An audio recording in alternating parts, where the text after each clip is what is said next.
Y pues bueno, daremos inicio entonces con el panel La reforma a la Ley Federal del Trabajo y el nuevo entorno laboral, por lo que me gustaría dar la bienvenida a quienes nos acompañan en este espacio.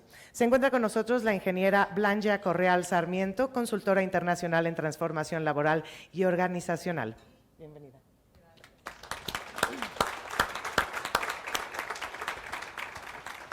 Igualmente se encuentra con nosotros el licenciado Jacobo Isa Villa, vicepresidente de Recursos Humanos y Organización de Audi México. Oh. Y como moderador nos acompaña el licenciado Óscar de la Vega Gómez, socio fundador del despacho de la Vega y Martínez Rojas. Gracias. Sin más preámbulo, cedo la palabra al moderador, el licenciado Óscar de la Vega Gómez. Muchas gracias. Pues muy buenos días todas y todos. Es un honor estar este 8º año aquí con ustedes y todavía mucho más orgullosos de formar parte de este panel, pues para platicarles historias de guerra. Historias de guerra dentro del nuevo marco legal, laboral. Este evento lo venimos haciendo desde hace 6, 7 años y dijimos, ahí viene el lobo, ahí viene el lobo, ahí viene el lobo. El lobo ya llegó, el lobo se está acabando con todas las ovejas y nos da mucho gusto también el poder de convocatoria, porque este panel es totalmente práctico, interactivo. Es un gran honor tener a Jacobo. Jacobo es el vicepresidente de Relaciones Laborables, miembro del Consejo de Audi México, y fuimos compañeros de trinchera, aquí también con don Alejandro, en una negociación que duró 4 meses, más o menos 4 o 5 meses, mi querido Alex, 24 días de huelga, en todos los medios, toda la presión, simplemente para expresar con ustedes de que esto realmente ya es un cambio importante. También tenemos acá con mi querida Blanca la conocen todos ustedes. Ella es ingeniera de profesión, está entrenada en guerra de guerrillas, estuvo allá en Venezuela, en el chavismo, enfrentando a Maduro, por una empresa embotelladora. Tuve la oportunidad de trabajar con ella, era la directora de Relaciones Laborales de Grupo Nissan, con las 4 plantas, 3 en Aguascalientes y una allá en CIVAC. Hicimos cosas muy interesantes y bueno, pues primero un honor para nosotros como despacho contar con esta área que se le ha denominado ingeniería laboral, es ingeniera, nos pone en orden, nos ayuda a graficar todo absolutamente, pero no solamente en la parte teórica, sino también en la parte práctica. Blanca fue parte del equipo de negociación en otro asunto también muy importante en el país, que es el Nacional Montepiedad, quienes acaban de llegar a un convenio y está sujeto a la votación que vamos a platicar de todo esto. Para darles contexto, preparamos una pequeña presentación de lo que es este proceso integral de revisión del contrato colectivo de trabajo. Ya pasó lo que Carlos Elizondo, ¿esto es así? Sí. Y entonces vemos ahora una serie de nuevos jugadores en el entorno. Nuevos jugadores que es a través de sindicatos independientes, sindicatos que los tenemos ahora. Antes pues estábamos muy acostumbrados a un marco laboral, legal, pues de mucha paz, de mucha tranquilidad, en donde la estrategia era pues llevarnos bien con el líder sindical y eso detonaba una serie de negociaciones. La firma del líder sindical era suficiente para llegar a un acuerdo. Hoy por hoy solo es un proceso para lo que se ha denominado como, se llaman ahora cláusulas de democracia sindical, que no es otra cosa sino que los trabajadores se van a una mampara, ellos y su conciencia, y van a emitir un voto personal, libre, secreto y directo para ver si se aprueba o no se aprueba un convenio como el que celebramos con Audi, y el año pasado estuvimos también con Grupo Volkswagen, pues abriendo brecha nos toca lidiar, en el caso de Audi, que le voy a pedir a Jacobo que nos platique un poco del entorno, 4,000 trabajadores sindicalizados, más personal de confianza. Es un sindicato independiente, es un sindicato autónomo, es un sindicato democrático, con muchas virtudes, pero también con muchas áreas de oportunidad, que bueno, pues ha vivido este tema y tuvimos pues esta dolorosa huelga por 24 días, y la idea de este panel es que Jacobo nos comente, nos platique pues todo lo que vivió durante este proceso. ¿No está corriendo la presentación? ¿Me pueden ayudar con eso, por favor? Joven de allá del... Bueno. Entonces, la idea es, el primer slide, pues son estos, pues esta primera pregunta de lo que estamos viendo. Pues antes el tema de inflación era el tema detonante en las negociaciones colectivas. Jacobo, con este nuevo sindicato, bueno, no sé si quieras dar una pequeña introducción primero, o en este nuevo entorno que estamos viviendo, pues el factor de la inflación, ¿dónde queda, Jacobo y Blanca? Platícanos, es un detonante, que hay muchas empresas de muchos sectores representadas que están ávidos de escuchar estas historias de guerra, pues son reales. Si Jacobo antes lucía 20 años más joven, pero después de todo este proceso luce 19. Adelante, Jacobo. Sí, buenos días a todos. En realidad tengo 25 años, la vida me maltrató un poquito en estos últimos días, pero no, pues todo bien. Bueno, la pregunta concreta. Inflación. Inflación era el factor detonante, sin embargo, mira, tenemos que nosotros, bueno, Audi cerró con 7% directo al salario, 3.2 en prestaciones, ya nos platicarás un poquito el convenio al que llegamos. Traemos Mazda, que cerró un acuerdo del 7% al salario, 2.36 en prestaciones, de manera retroactiva al 1 de febrero. Otro grupo no relacionado con la industria automotriz, empresa 3M, en San Luis Potosí, también llegó un incremento de 7.6. Otra empresa, también cliente de nosotros, Sangoban, incrementó los salarios del personal sindicalizado en 7.1%. Y la inflación, si no mal recuerdo, anda en 4.66%. ¿Dónde quedó ese factor?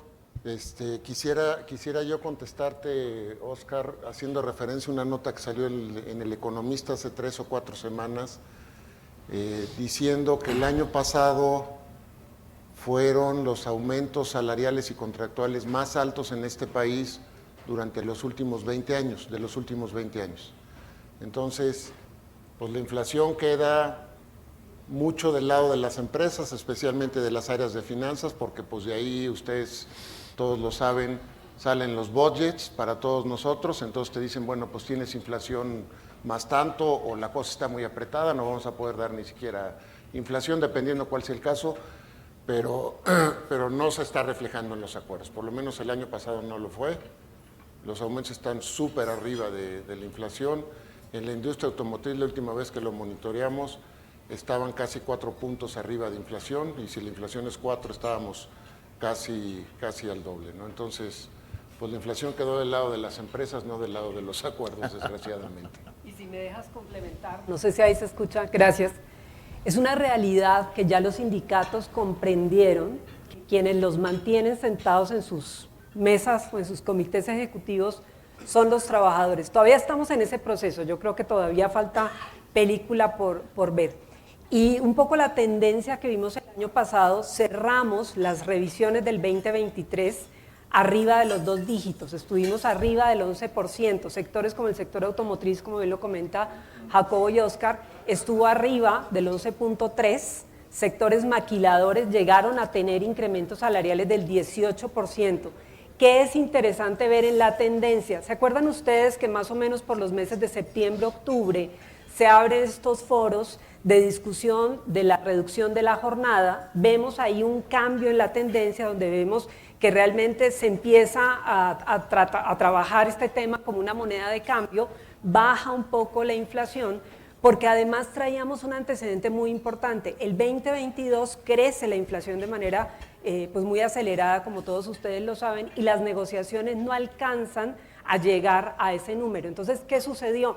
En 2023 los sindicatos con esta referencia histórica tratan de negociar y de revisar estos contratos colectivos buscando este número, pero además muy conscientes de algo que comentaba Óscar ahorita, y es la presión de la votación en la urna, porque imagínense ustedes, si ustedes son un líder sindical, que además muchos de ellos, y perdón lo que voy a decir, no conocían ni siquiera la planta, no, ni sabían en dónde estaban parados, caso diferente al caso de los sindicatos independientes como el de Audi, y llegan a tratar de conquistar a una masa de trabajadores para que voten en una urna por un incremento salarial del cual ni siquiera conocen. Por supuesto que la fórmula que los sindicatos están conociendo en este momento es impactemos todo lo que podamos el incremento para que sea al menos una cifra vendible, porque todavía no hemos desarrollado otros mecanismos. ¿Y qué pasa al final del año? En noviembre venían ya los rumores de cuánto iba a quedar el salario mínimo. Recordemos que llevamos un sexenio de incrementos salariales a doble dígito en el mínimo. Por lo tanto, ya 54% de las empresas en México han tenido impacto en sus tabuladores salariales por cuenta del incremento del salario. ¿Qué significa esto? Que o ya tocaron el salario de ingreso o ya tocaron 2 y 3 tabuladores. Entonces, ¿qué hicieron los sindicatos? En lugar de esperarme a que el año entrante López Obrador sea el que defina los incrementos salariales de la gente, yo lo negocio en mi contrato colectivo, y por esa razón vimos noviembre y diciembre con cifras, la verdad, impresionantes en términos del incremento salarial. Entonces, yo tal vez concretando un poco este punto que comentaban Óscar y Jacobo, creo que la inflación se está volviendo un parámetro de referencia, pero hoy estamos frente a negociaciones sobre el benchmark, sobre lo que está pasando en la industria y sobre la capacidad que tiene el sindicato de presionar a las organizaciones. Creo que hemos cambiado el modelo de negociación. Jacobo, si nos puedes platicar un poco esa experiencia que viviste, como siendo el líder de toda la parte de recursos humanos, relaciones laborales, con este entorno. Era una revisión integral del contrato colectivo de trabajo. Recuerden que las revisiones integrales, de acuerdo con el nuevo marco legal, tienen que pasar la votación a que se refiere Blanca. En el siguiente panel que va a estar Eduardo Arrocha moderando, vamos a hablar del sector automotriz, que son de alta exportación hacia los Estados Unidos y que tiene una sobreprotección del TEMEC. Si me permiten la expresión, tenemos que ser kosher en lo que es autopartes, en lo que es el sector automotriz, y lo veíamos en el anterior panel, veíamos cómo ha crecido la exportación de automóviles, autopartes, principalmente al gran mercado que es el mercado americano. A lo mejor decir en el contexto que Audi aquí en México produce toda la Q5, con excepción de China, aproximadamente más de 700 coches al día se producen en esta planta. La presión económica, desde luego, de seguir produciendo, una empresa de más de 4,000 trabajadores sindicalizados, como lo mencioné, un sindicato independiente, autónomo y democrático. Aquí, pues desafortunadamente, pues la negociación, o afortunada y desafortunadamente, no hay acuerdos previos, sino que se llega a una mesa de negociación. ¿Cómo se integra una mesa de negociación, Jacobo? ¿Cómo viven todo ese proceso? Pues en esto que duró más de 4 meses, ustedes veían allá en la alta dirección que esto se detonaría en una huelga, un pliego original del 28.6% de incremento global. Y otro de los temas importantes es el pago de las utilidades, que es otra variante que estamos viendo, que los sindicatos están peleando para evitar que los topes de los 3 meses queden sin efecto. La mayor parte de los sindicatos independientes y el sector minero, sector automotriz, esta es una constante. Y era una parte importante dentro del proceso de negociación. Entonces, si nos puedes platicar un poquito este antecedente, ¿cómo lo viviste, Jacobo?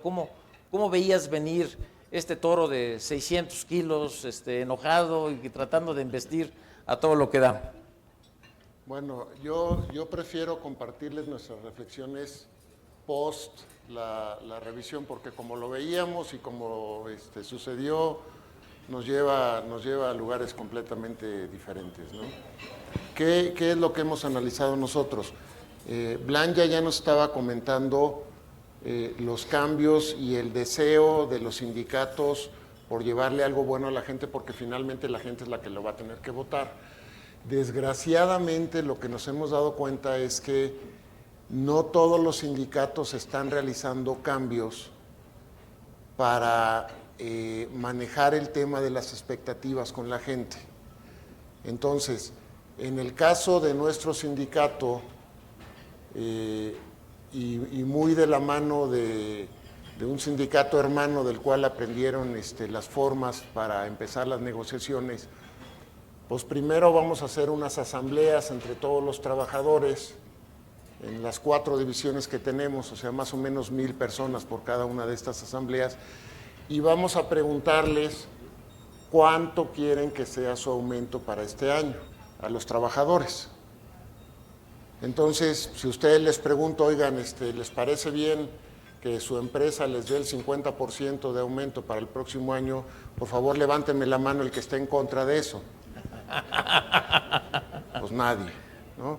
Si les pregunto cuánto quieren, después de hacerles esa pregunta, pues a lo mejor me van a contestar 25, 28%, etcétera, ¿no? Entonces, el manejo de las expectativas es algo que no ha cambiado cuando el control para el acuerdo que quede en pie ya no está en manos de los representantes sindicales, sino de los trabajadores.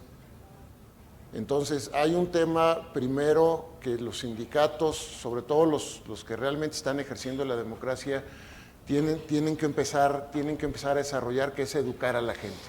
Educar a la gente porque a la gente le interesa, en el caso nuestro particular, el hoy, el ahora, mi bolsillo.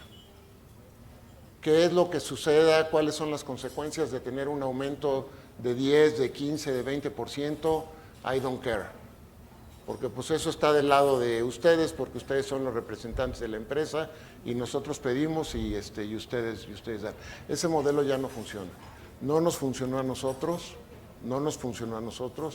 porque lo que pasa es que el líder viene con una expectativa de la gente muy alta y entonces métete a negociar y ya entra muy comprometida la negociación y nos compromete también a nosotros en la negociación. Y luego, para acabarla de amolar, después de esa negociación, pues hay que llevarle a los muchachitos el acuerdo que no fue nunca lo que ellos pidieron, porque nadie va a conseguir el 28% de aumento, y pues ahora vótalo a ver si lo quieres, ¿no? Entonces, quisiera, si quieres, empezar por ahí para no atiborrarlos. El primer mensaje es que los sindicatos, y estamos pensando también como las empresas, tenemos que empezar a educar a nuestros trabajadores en decirles las consecuencias que tiene a largo plazo de tener aumentos de determinado tamaño, que finalmente van a ir a dar a ellos. Hasta ahí, si quieres lo dejamos. Comentario, Blanca.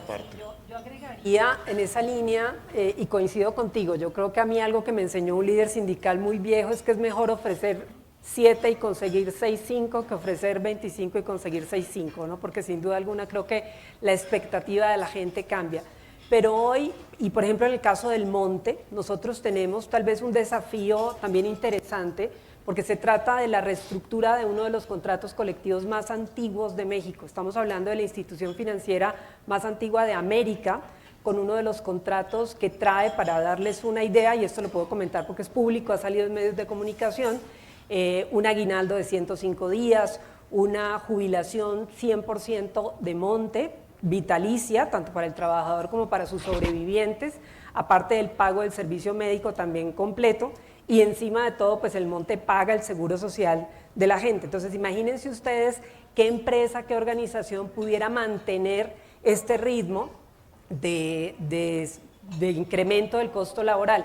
Entonces, imagínense ustedes a un líder sindical que ha estado sentado en la silla de la Secretaría General de esta institución, del sindicato mayoritario, porque otra cosa que es bien interesante en el monte es ver que existen ya varios grupos. Existe un sindicato que representa cerca de un 70%, bueno, en reducción 65% de trabajadores, un sindicato minoritario que tiene ya una participación muy interesante y que ha venido creciendo en términos de la afiliación, y una serie de trabajadores que decidieron no tener ninguna afiliación sindical.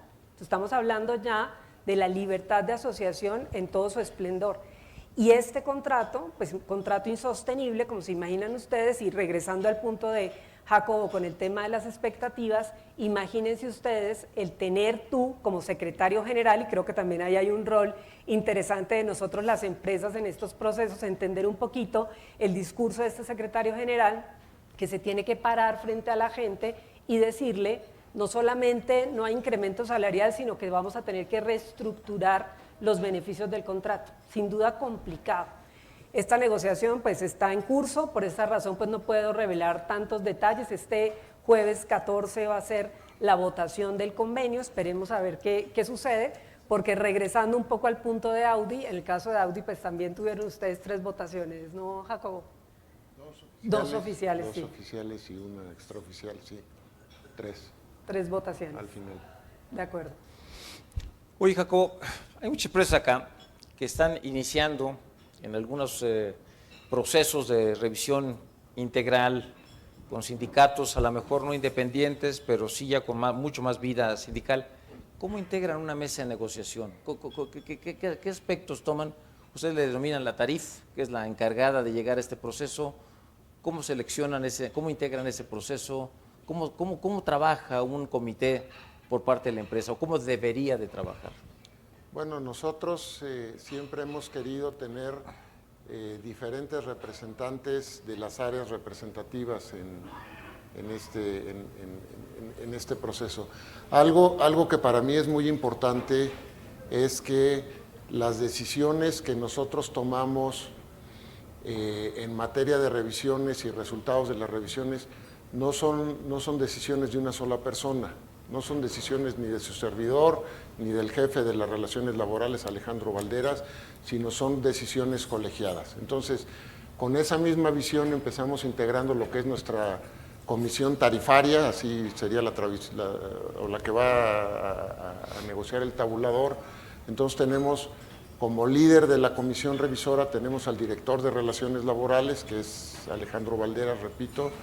Tenemos a la gente de finanzas, porque los acuerdos que tomemos tienen que tener el acuerdo de finanzas. Tenemos gente de producción y tenemos también gente que tiene que ver con la ingeniería industrial y tenemos obviamente nuestros voceros encargados de nuestras relaciones públicas, relaciones gubernamentales. Básicamente, no sé si me estoy barriendo con alguien, Alejandro.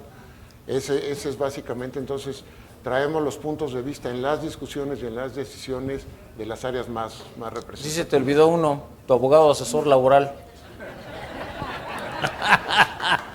Si dicen que los recursos humanos somos el mal necesario, pues Exacto, los abogados... Exacto. Por ahí nos vamos. Pero bueno, ya integrada la comisión, empieza a trabajar en este tema. No sé, Blanca, en tu experiencia en las plantas donde tú has estado. No, yo creo que básicamente, como bien lo comentas tú, yo creo que son 3 grandes fuerzas las que, digamos, conforman una mesa de negociación en un proceso como estos. Una, pues es la representación interna del negocio, que sin duda alguna, como bien lo comenta Jacobo, pues trae en su responsabilidad las decisiones financieras, pero también creo un elemento muy importante es el impacto operativo. Vamos a hablar en un momento más de lo que pasa después de la huelga. Yo estoy convencida que la crisis vale la pena cuando nos lleva a un destino mejor. A mí me tocó vivir en el mundo refresquero una huelga de 24 días también. Creo que la ventaja que tuve es que me adelgacé 6 kilos y esos 6 kilos pues fueron 13 millones de cajas unitarias que dejamos de vender ese mes, y recuerdo mucho, y me adelgacé los 6 kilos porque me llamaba diario el CEO a decirme que a qué horas íbamos a cerrar y me contaba cada botella que dejábamos de vender. Pero cuando terminó la huelga y regresamos, yo creo que una cosa que se hizo bien fue planear ese día poshuelga o ese periodo poshuelga.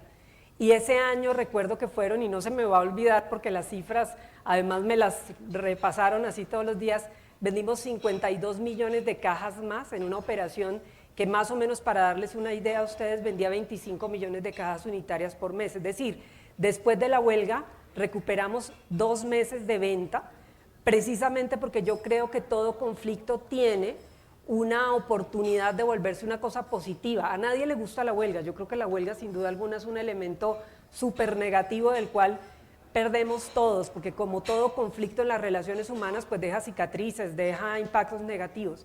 Pero en la medida en la que lo podemos capitalizar, yo creo que se vuelve un elemento de transformación laboral.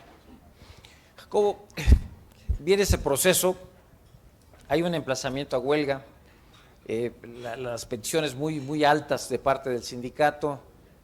¿Dónde supiste y qué les transmitirías, sobre todo a las empresas aquí presentes, de lo que es la huelga, lo que apunta Blanja? Porque ya se nos había olvidado ese vocablo en el tema laboral mexicano, ya no había huelgas, o si había huelgas eran con otro matiz de extorsión por parte de los sindicatos, etcétera.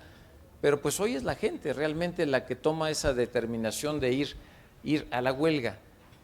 ¿Ustedes habían ya analizado ese escenario de la huelga por tanto tiempo, como fueron 24 días, o fue algo que fueron desarrollando en el Inter? Para las empresas aquí presentes, hay que preparar el peor escenario para esos temas cuando vas a enfrentar una negociación, porque te puedes llevar muy bien con el líder. Puede ser un líder empático, puede ser un líder pues conocedor del tema, pero luego viene la votación. Entonces, si nos puedes compartir un poco este tema. Y una segunda pregunta, Jacobo, es, porque vemos acá que hubo sí, efectivamente, dos votaciones formales. ¿Faltó información? ¿Qué habría que hacer diferente? Porque pues en una mesa, en el cuarto chico, cuando se está evaluando esa decisión de ir a la huelga, pues todo el mundo tiene diferentes perspectivas. O sea, ¿cómo mides esa reacción por parte de la gente, ¿no? Y más una planta tan grande de 4,000 personas, Jacobo. Bueno, contestando la primera parte, Oscar, yo digo, espera lo mejor y prepárate para lo peor, ¿no? Nadie quiere una huelga de entrada, por lo menos nunca es nuestro caso, pero sí lo tienes que estar contemplando. ¿Y qué significa contemplar la huelga? La huelga, los que lo hemos pasado, sabemos que es un escenario bien complicado. Sabemos que, ahora sí, para hablar en términos ingenieriles o matemáticos, es una ecuación que tiene como unas 7 u 8 variables. Entonces, el financiero puede pensar que una huelga pues puede ser conveniente, especialmente si no traes volúmenes muy altos de producción, la vas a poder recuperar más adelante. Luego por ahí escuchan de parte de los abogados o de la gente que ya hemos andado en esto, que normalmente las huelgas se resuelven pagando la mitad de los salarios caídos. Entonces dice, bueno, pues esto puede ser como un paro técnico y pues a lo mejor, entonces está viendo una de las variables, que es la parte financiera. Y luego, pues a esa persona hay que explicarle la ecuación completa, ¿no?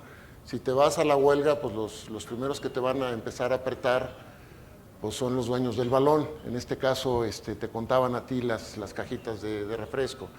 En este caso, pues a los primeros que hay que traer alineados son a mis colegas del board con la posición de recursos humanos, y después, como somos un consorcio alemán, pues en Alemania también tenemos gente a la que estamos reportándole y los tenemos que traer alineados. Si por ahí no estamos bien alineados dentro del consorcio con la Tarif Comisión y en Alemania, lo que vamos a traer es una retaguardia débil que no nos va a permitir enfrentarnos a lo que viene. Eso para empezar. Después hay que tomar en cuenta las autoridades de la Secretaría del Trabajo, que van a tener una opinión respecto a la postura de la empresa, respecto a las opiniones, a los ofrecimientos de la empresa. Después tenemos que contemplar al gobierno estatal. Nosotros somos la segunda empresa más importante del estado de Puebla, y en el momento en que nos vamos a huelga, pues le empiezan a pegar a la economía y empiezan a venir las presiones políticas, porque todos los gobernadores quieren tener sus estados en paz, con estabilidad laboral, y pues una huelga no son buenas noticias, y entonces entran a tratar de resolverlo. Y luego hay gente de prensa aquí, empieza a jugar la prensa, y la prensa pues busca, como todos nosotros, vender. nada más que vendemos de maneras muy diferentes. A la prensa pues le conviene vender el conflicto. De hecho, cuando tenemos el acuerdo, pues las notas de prensa son de este tamaño y cuando estallamos la huelga son en este número, ¿no? Y hay que ver a los clientes, y hay que ver, es una ecuación súper compleja. Entonces, si no la traes bien medida, hay que ver con los colegas de producción efectivamente, si nos vamos a una huelga, qué va a pasar con esa producción, etcétera, etcétera, ¿no? Si no la traes bien medida, ni te metas, porque finalmente vas a acabar con una huelga el segundo día cuando tu CEO o de Alemania o de tu consorcio te van a decir, ¿cuánto cuesta levantar esto? Oye, pues fíjate que cuesta tantos miles o millones de dólares.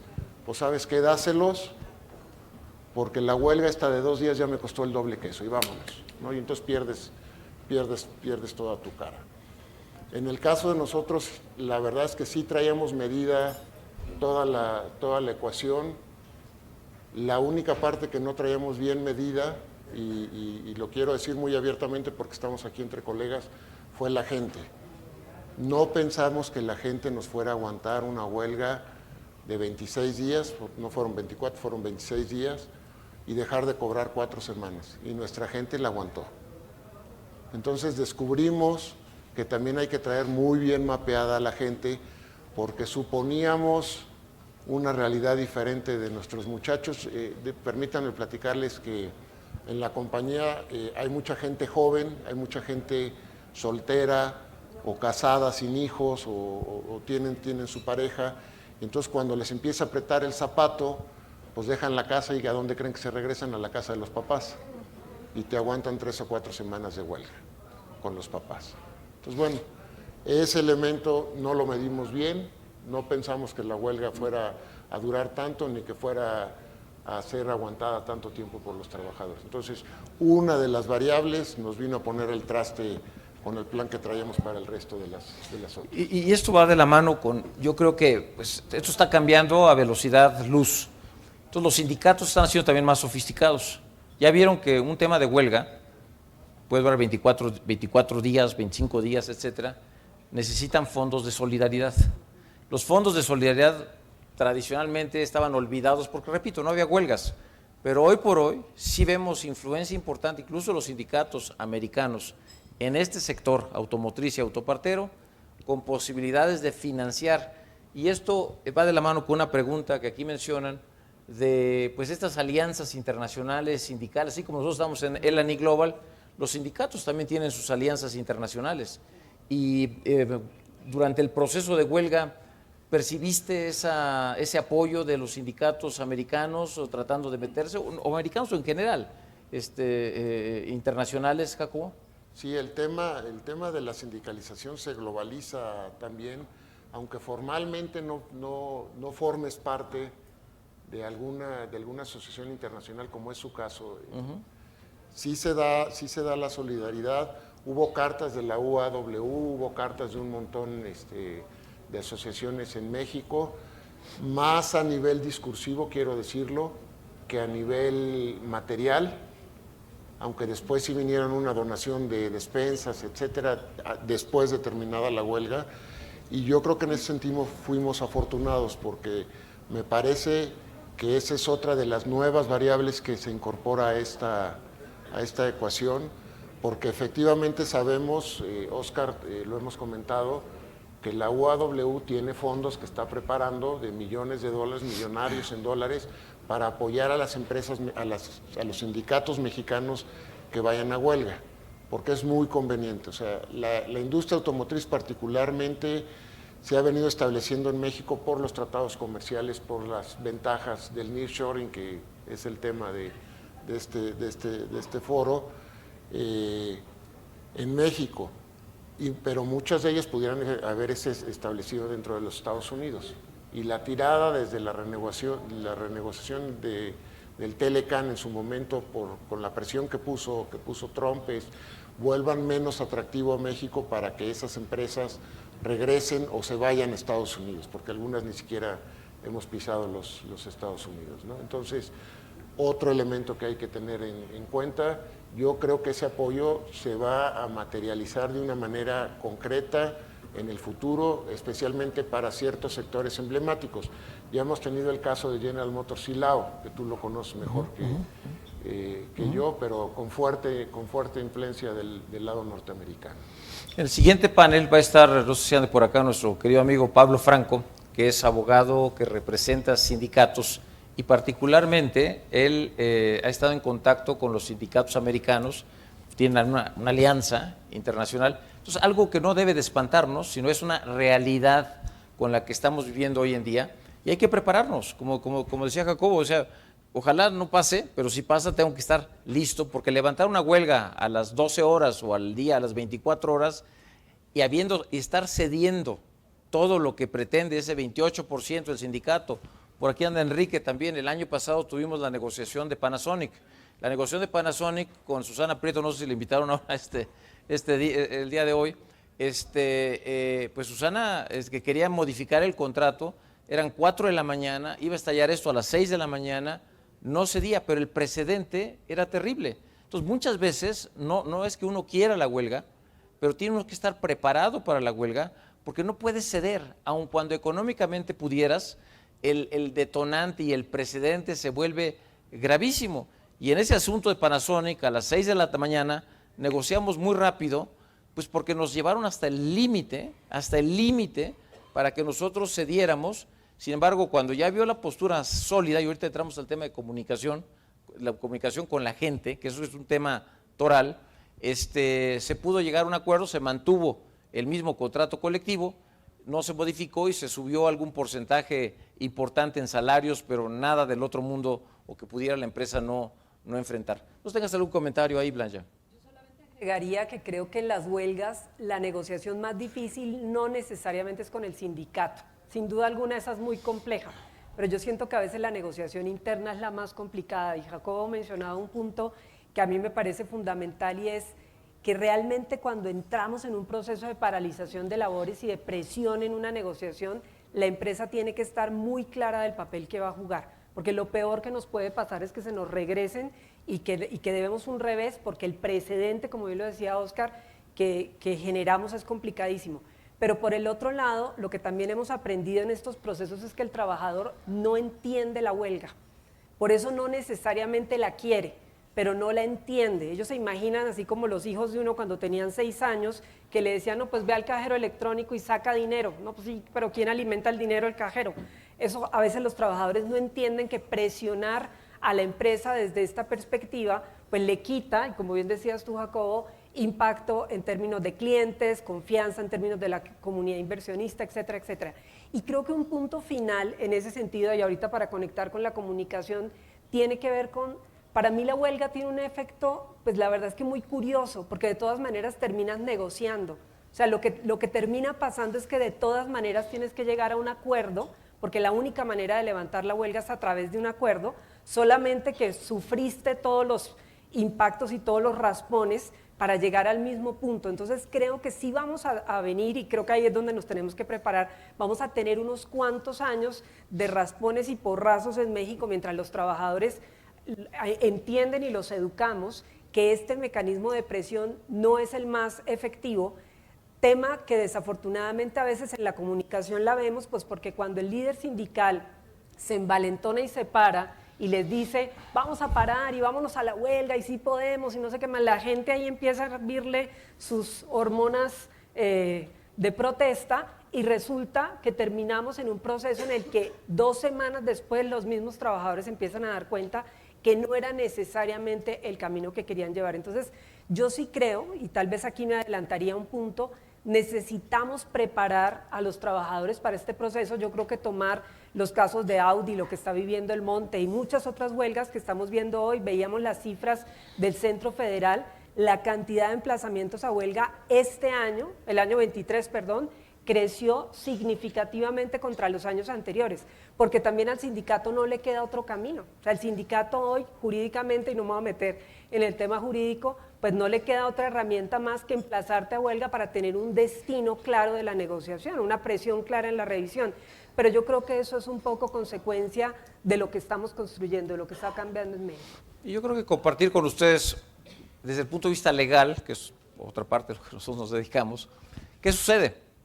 estalla la huelga y tenemos 48 horas para contestar, 72 horas para presentar el escrito de inexistencia de huelga. La inexistencia de huelga son forma, si la mayoría de los trabajadores apoya o no, si se cumplieron los requisitos previos al estallamiento de huelga y si la huelga persigue los objetos que habla el artículo 450, fondo, forma y mayoría obrera, son los 3 puntos importantes. Pero no resuelve el fondo, que si la propuesta del 28% es la correcta o no es la correcta. Recuerden que también tenemos un nuevo sistema, ya no son las juntas de conciliación y arbitraje, ahora son jueces que también sería importante algún comentario de lo que hemos vivido, que es otra situación totalmente diferente a lo que habíamos tenido con anterioridad.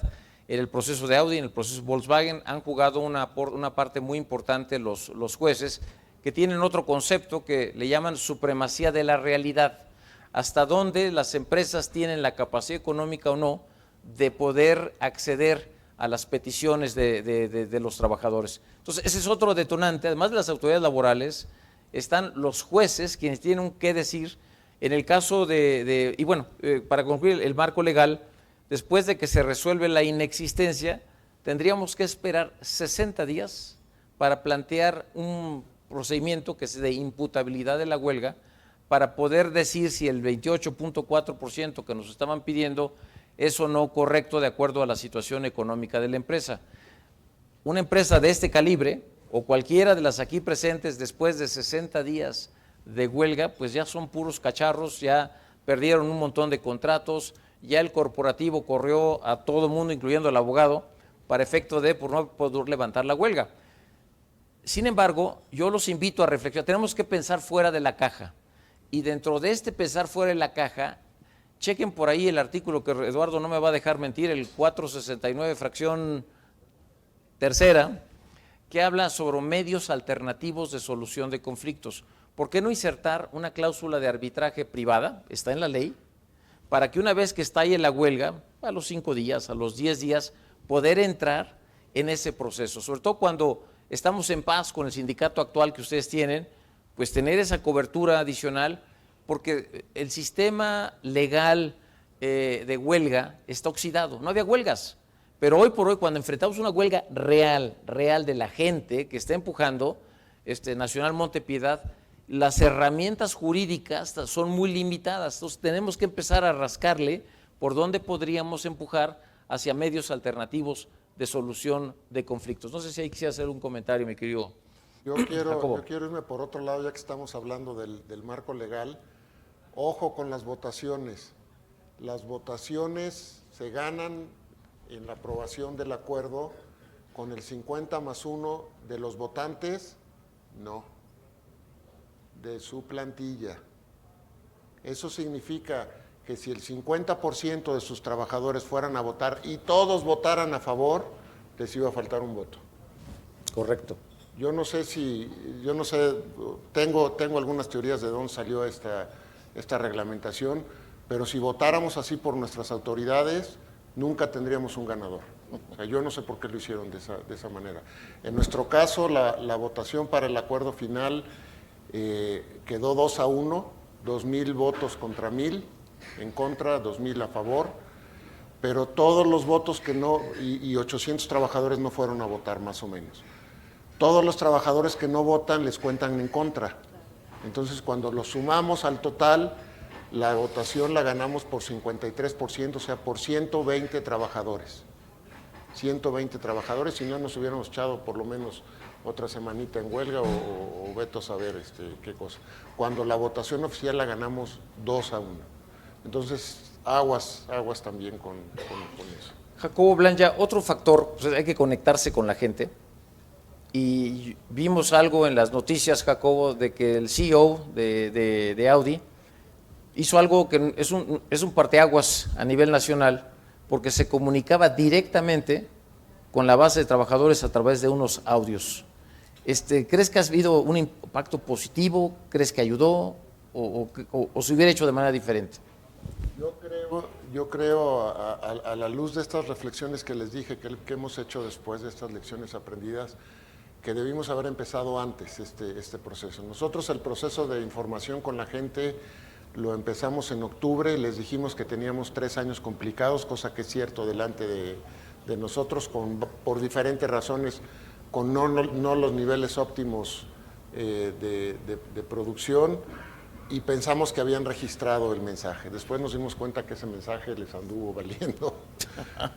Les anduvo valiendo lo que llegara a su bolsillo este año, ¿no? Y la estabilidad laboral, esos son términos que la gente yo creo que no los aprende, sino hasta que tienen algún, como dicen, nadie escarmienta en cabeza ajena, ¿no? Hasta que no tenemos alguna consecuencia, se dan cuenta de que efectivamente, como dijiste, abogado, el lobo venía en serio. Entonces, hay que tener mucho cuidado con lo que se le dice a la gente, hay que tener la conciencia de que si le decimos que si esto sucede va a tener esta consecuencia, esa consecuencia tiene que venir, porque si no perdemos la credibilidad como empresa. Hay que iniciar los procesos mucho desde antes. Por supuesto, no hay que dejárselos enteramente en manos del sindicato. Esta fue la iniciativa que tomamos con nuestro presidente, que empezó a tratar de comunicarse directo con la gente, pero como lección aprendida teníamos que haber empezado desde antes. Hoy en día nosotros logramos un acuerdo, vamos a decir, caro, alto en términos porcentuales. Sin embargo, es un acuerdo que es por 18 meses, no por los 12, entonces eso nos ayuda mucho a tener tranquilidad con un nuevo modelo que vamos a lanzar, y financieramente nos deja en buena posición, pero tenemos ya que estar saliendo nosotros con la preparación para de aquí a junio del 2025, que viene la próxima revisión, que será afortunadamente solamente salarial. Tenemos que empezar a trabajar con la gente desde ahora. Blanca, en el Nacional Montepiedad veo que hay mucho contacto con la gente. ¿Qué esfuerzos están haciendo? Porque ahora es toral. Antes la estrategia era con el líder, se negociaba, 2 tequilas, se acabó, se firma el acuerdo y vámonos a otra cosa, mariposa. Pero hoy eso no sirve para nada. ¿Por qué? Porque tienes después que ir, o van a ir la base de trabajadores. ¿Qué hay nuevo, Blanca? ¿Qué sugieres? Y 2, ¿cómo medir esa temperatura? O sea, ¿cómo saber que vamos a ir a la votación y cuál es el sentir de la gente? Yo creo que hay 3 elementos que no solamente en el monte, en otros casos nos ha tocado vivir. El primer elemento es el que comentabas tú, Jacobo, ¿no? Realmente, ¿cuál es el líder que habla con la gente? Porque voy a decir una cosa muy indecente, me perdonan, pero no necesariamente los CEOs de las empresas son el actor que la gente reconoce más cercano, ¿no? Muchas veces ni siquiera saben quién es, y de pronto aparece el señor hablando o la señora hablando y conectando con los trabajadores y la gente no tiene ni idea. Entonces, pensar que alguien que aparece en ese momento va a generar influencia, complejo.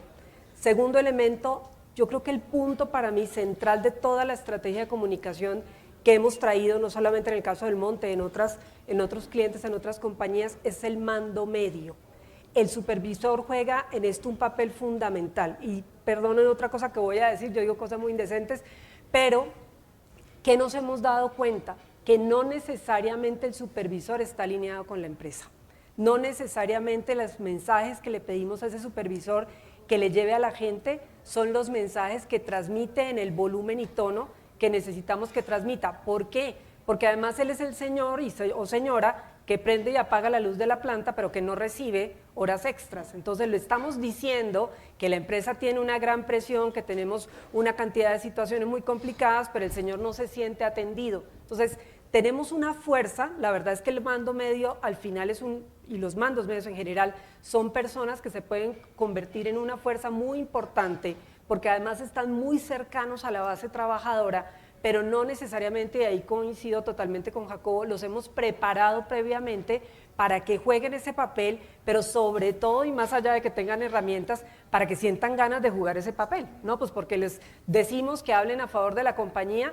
Un análisis que nosotros hemos hecho, ya perdí la cuenta, no sé cuántos diagnósticos laborales hemos hecho en las empresas, es que la mitad de los mandos medios de una organización no se sienten conectados con la empresa, no sienten que la empresa realmente está atendiendo sus propias problemáticas. Entonces imagínate en la crisis jalar al señor supervisor y decirle que ahora hable a favor de la compañía cuando ni él mismo está convencido de que así debe ser. Entonces creo que ahí hay un factor fundamental.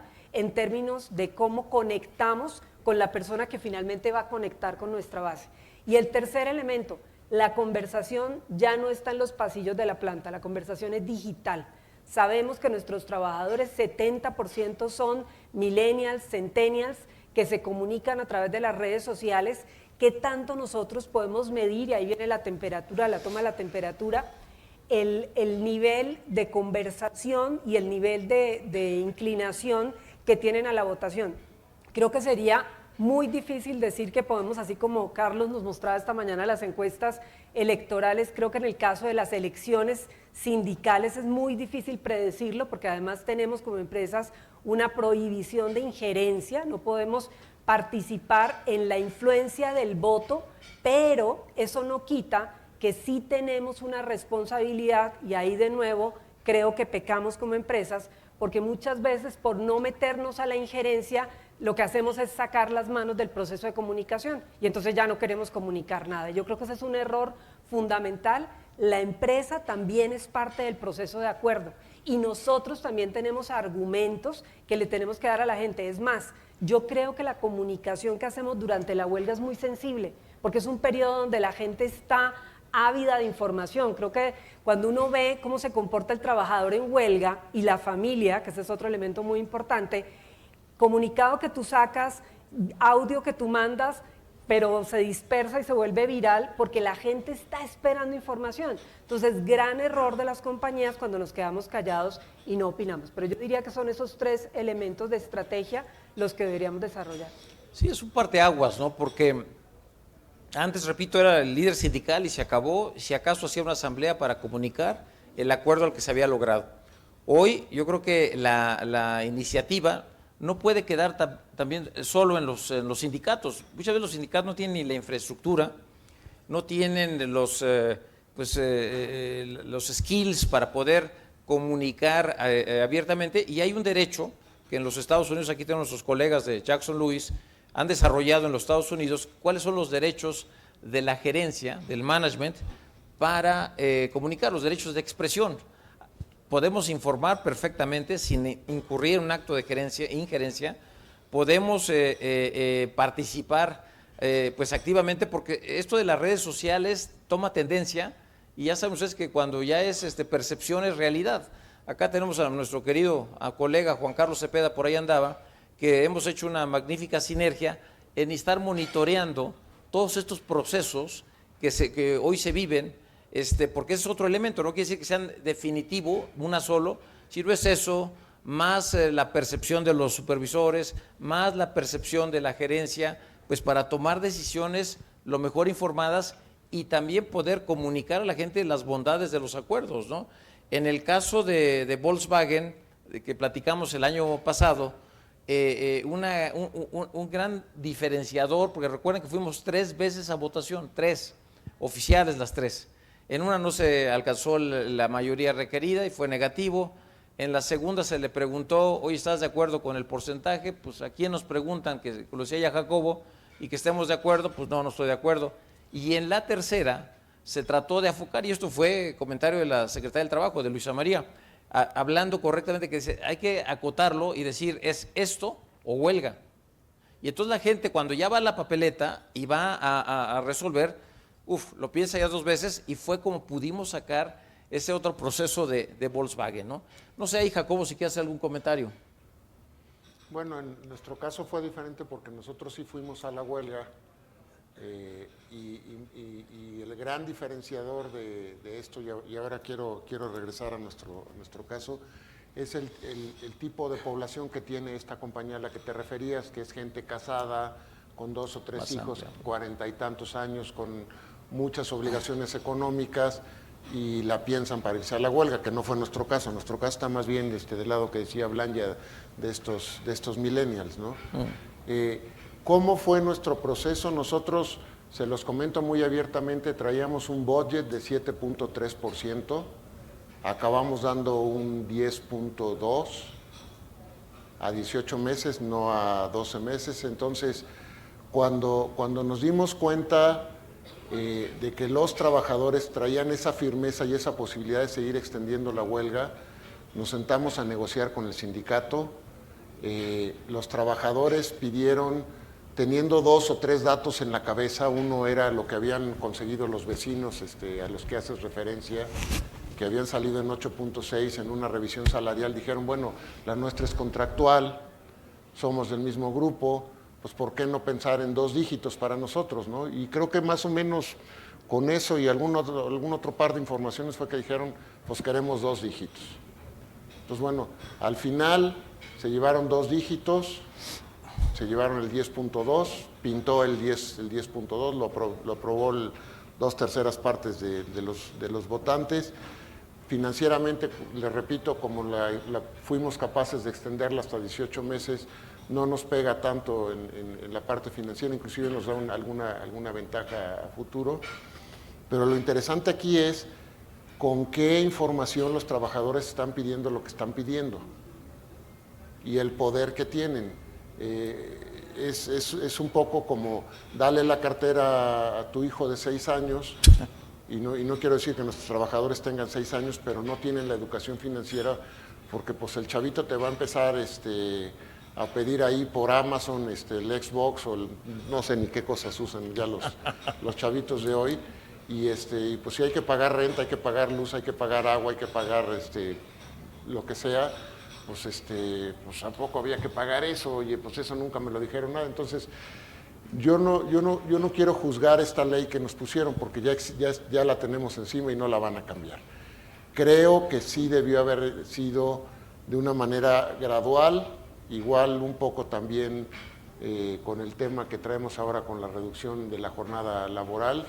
Tienen que ser los cambios graduales, tiene que haber procesos de educación, tiene que haber procesos de conciencia, porque si no lo que vamos a vivir o lo que vamos a sufrir o lo que ya estamos sufriendo son periodos de alta inestabilidad en lo que las cosas toman su nivel normal, que eso va a suceder, pero ¿cuánto va a tardar?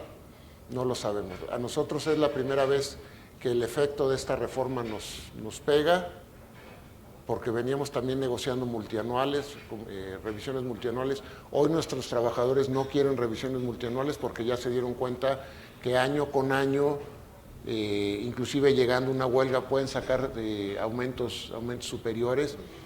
Espero que nuestros trabajadores estén haciendo las cuentas completas, porque estos 26 días de huelga, con la mitad de pago de los salarios caídos, pues se llevaron el aumento de todo este año para los trabajadores. O sea, los trabajadores neto este año van a tener 0% de aumento, a pesar de que consiguieron el 10%.